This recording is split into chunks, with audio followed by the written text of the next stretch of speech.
Et salut à tous, et on se retrouve pour une nouvelle vidéo, cette fois pour parler de la bande-annonce de Mandalorian and Grogu, des images qui ont été révélées en grande pompe lors de la conférence Disney D23. Il se trouve que j'ai pu voir cette bande-annonce, malheureusement je ne pourrais pas diffuser sur YouTube, ni même prendre le risque de montrer des images issues des leaks, même si j'ai vu d'autres chaînes le faire sans souci. Personnellement, ma chaîne étant encore jeune, je ne suis pas sûr de ce que je peux vous montrer ou pas, du coup je ne prendrai aucun risque. Dans tous les cas, vous pourrez sûrement trouver ce fameux trailer quelque part sur internet ou même peut-être sur YouTube. Moi, de mon côté, ce que je peux faire, c'est vous décrire ce que j'ai vu et il y a pas mal de petites choses à évoquer, même si la bande-annonce était très courte.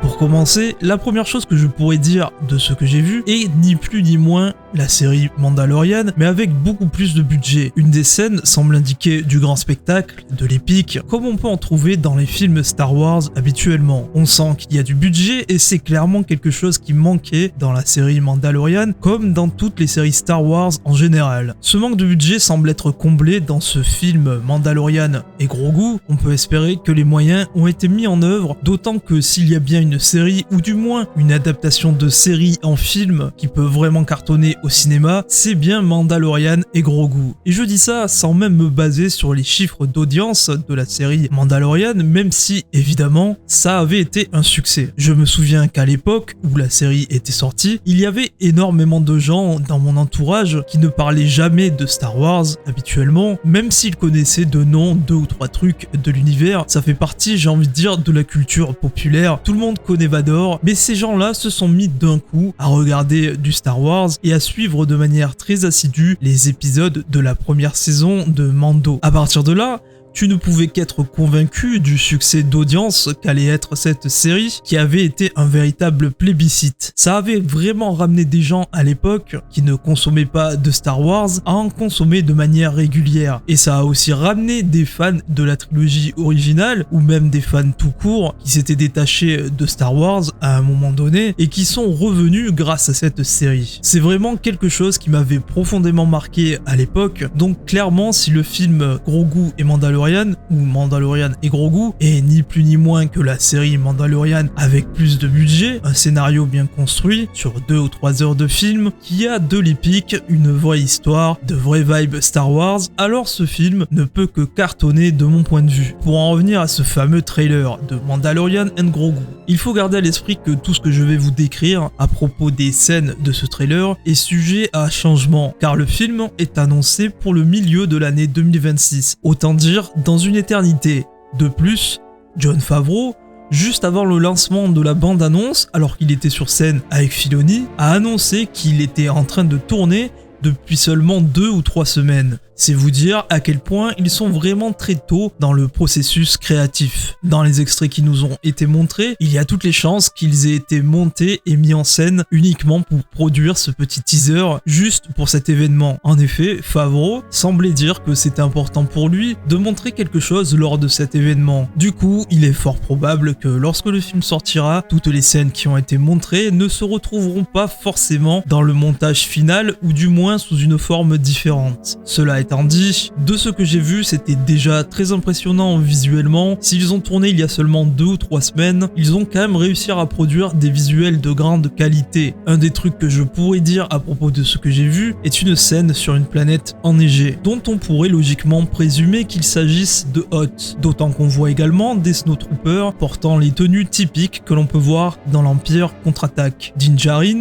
semble infiltrer cette base impériale, ne faisant qu'une bouchée des soldats qui se présentent à lui. On y voit également Grogu ramper dans une espèce de conduit d'aération. Ce n'est pas très clair s'il est en train de s'infiltrer dans le conduit pour aider Din Djarin à atteindre par exemple des consoles afin d'ouvrir une hypothétique porte, ou bien s'il est en train de s'enfuir de la base et que Mando serait venu le chercher pour le libérer. Le plus probable à mon avis, c'est le premier cas de figure, d'autant que le trailer s'ouvre s'ouvre sur une phrase qu'on a déjà entendue à la fin de la saison 3 de Mandalorian, où Din dit qu'il doit choisir ses missions avec plus de précaution maintenant que Grogu est avec lui. Il redit donc cette phrase qu'on avait déjà entendue au tout début de ce trailer. Et il ne le dit pas à n'importe qui, puisqu'on peut voir Din dans un cockpit, très vraisemblablement le Razor Crest, donc qui serait de retour, en train de parler avec Zeb. Personnage qu'on avait déjà aperçu dans sa version live dans Mandalorian. On pensait d'ailleurs qu'on le reverrait possiblement dans la série Ahsoka, mais en l'occurrence ce sera plutôt dans le film Mandalorian et Grogu, ou bien dans une saison 4 de The Mandalorian. Pour en revenir à la scène sur Hoth,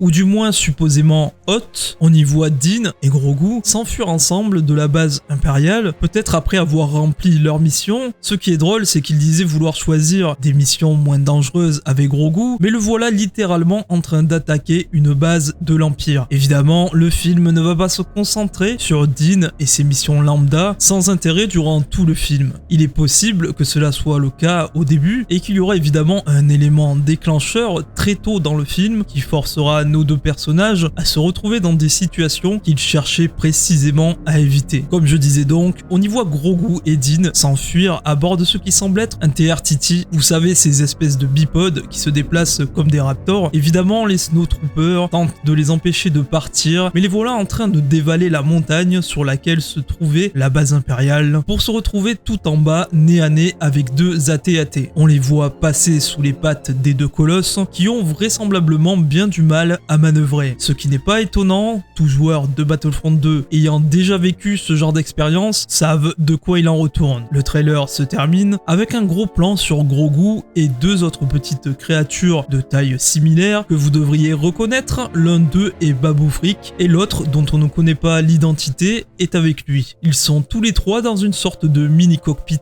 taillé sur mesure. On ne sait pas bien ce que c'est, est-ce que c'est un vaisseau ou peut-être l'intérieur d'un autre droïde, quelque chose de similaire à ce qu'on avait vu dans Mandalorian, sauf que là c'est un vrai cockpit complètement fermé. Donc voilà, c'est là-dessus que le trailer se termine, avec une date pour mai 2026. En tout cas, pour ma part, j'ai trouvé ça bien cool. S'ils font Mandalorian en version film de 3 heures, avec du budget, une vraie histoire, une vraie cohérence, de la consistance, des vrais dialogues, et pas des trucs qui n'ont ni queue ni tête, ça ne peut qu'annoncer un très bon film. Le seul problème, c'est que l'on n'est pas prêt de le voir débarquer de sitôt, donc il va falloir prendre son mal en patience. En tout cas, quand il y aura de nouvelles infos sur ce film, comptez sur moi pour vous tenir au courant. Et voilà les amis, cette vidéo s'arrête ici. N'hésitez pas à me donner votre avis en commentaire. N'hésitez pas non plus à liker, commenter cette vidéo si le contenu vous plaît. Ceci aide beaucoup la chaîne. Sachez également que vous pouvez désormais faire des dons ou prendre un abonnement directement sur la chaîne si vous souhaitez m'encourager et me donner de la force afin de vous fournir toujours plus de contenu Star Wars. En attendant, chers amis Sith et Jedi, à la prochaine.